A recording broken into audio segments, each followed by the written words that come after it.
Phoena's Quest, Book 1, First Spark, by Chrissy Garwood.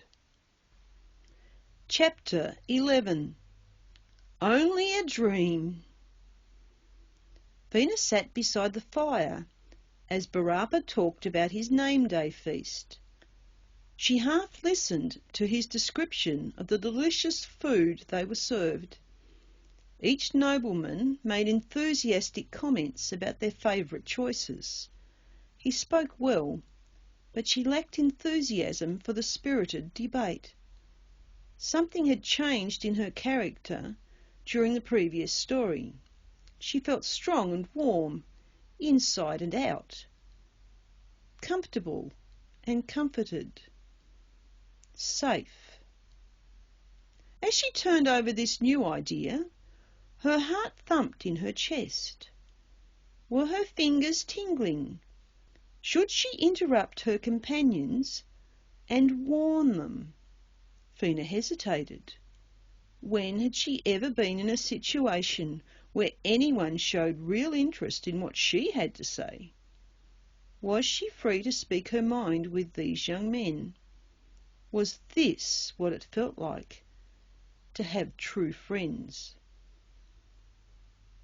Was that the hidden meaning Barappa had wanted her to discover in his fairy tale? Phoena smiled as she listened to them arguing. There was no need to tell them about this pain in her chest that wouldn't desist. She closed her eyes. The next thing she knew, she was lying on a carpeted floor. When her eyes adjusted to the gloom, she recognised the darkened reception room. She was back in the Westernbrook Academy guest suite. The fire in the grate had gone out. Someone had drawn the curtains. She dragged herself upright and groaned. She longed for the comforting light of the golden sun from her cavern.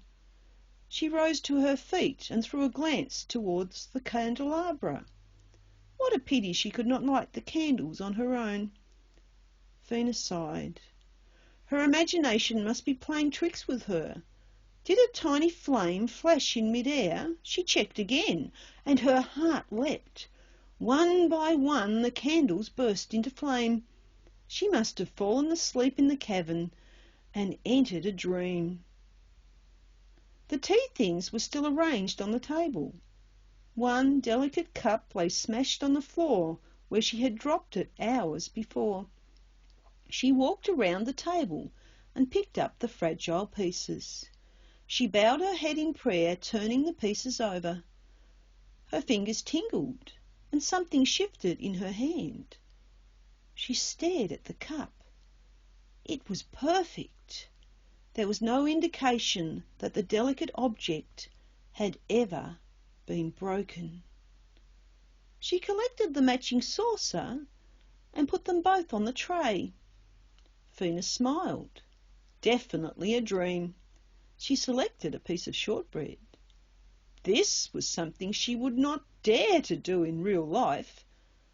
Her stomach grumbled, and she nibbled the sweet treat. Never had anything tasted so delicious. Careful not to indulge her greed, she left the other shortbread on the plate. This was a servant's dream.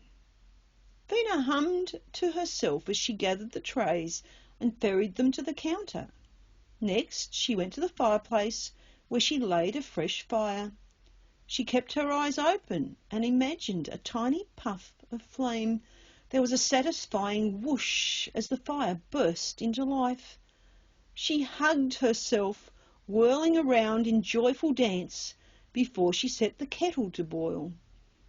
While Phoena waited, she emptied the teapot and organised the equipment she needed to wash the tea set. When the kettle boiled, she filled the small basin and set to work.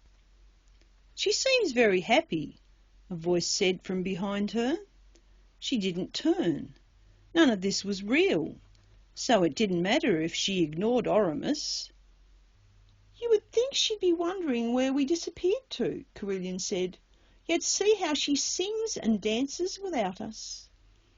You're not real, she laughed. This is my dream, and I'm not letting two spoilt noblemen ruin it.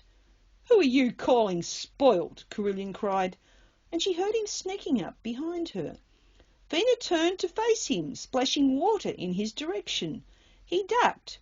Oramus became the unintended victim. Water dripped down Oramus's face, and he wiped his hands on his waistcoat. Lady, you owe me an apology. Phoena lifted her skirts and dashed further away. The two young men looked at each other and grinned. Both of them began chasing her around the room. With unexpected energy, Phoena leapt over furniture. She dared them to catch her as she eluded them. Her laughter filled the room. Very unladylike behaviour, Oramus said. But much more to my liking, Carillion replied. If I didn't know our enchantress so well, I'd think she was flirting with us. I most certainly hope not, a big voice declared. Lady Firebird, what is the meaning of this outrageous behaviour? Phoena came to an abrupt halt. There in the doorway stood Lord Westernbrook, with Matron at his side. Barappa was peering around them at the scene. What are you doing in my dream? She still thinks this is a dream, Carillion said to Oramus as they crept closer. If I didn't know Lord Westernbrook could exile me, I'd take advantage of her mistake and steal a kiss. Don't, Phoena said, and with a flick of her wrist, she transported Carillion out into the hallway. This achievement was easy in her dream. Her life at the academy would be different if she had real power. She could hear his loud protests through the open door. She spun towards his companion. And you, Oramus? She wiggled her fingers at him. Where would you like me to send you? There's a delightful pond in the back garden. She enjoyed the stricken look on his face. Forgive me, Lady Firebird. Oramus bowed low as he backed away. But if you could send me and my fellow adventurers to Carillion's suite, we would be grateful. I grant your request. With a wave of her hand, he vanished. She looked towards the doorway. Lord Westernbrook and Matron were staring at her. She bobbed briefly and turned her back on them. With a song, she returned to her washing up. When she finished, she put the tea set away and turned to face the room. The two adults were now seated on separate sofas. Oh, you're still here. Perhaps I should offer you a cup of tea. That won't be necessary, Matron said, rising from the sofa. She tilted Phoena's head back and examined her eyes. You're overexcited and feverish. But that's not unexpected, considering the adventure you've had. Taking off on her own with 3 young men, Lord Westernbrook growled. That is not the kind of adventure my goddaughter should have. What kind of adventure should I have? Phoena put her hands on her hips. Are you going to put me back in the box and leave the darkness to rob me of my joy? Lord Westernbrook frowned. Phoena shook her finger at him. You call yourself my godfather, but I've suffered terribly under your care. She paused to breathe. For 13 years I've known nothing but loneliness and isolation. As an orphan in a house filled with magic users, I've been the victim for all the worst kinds of tricks.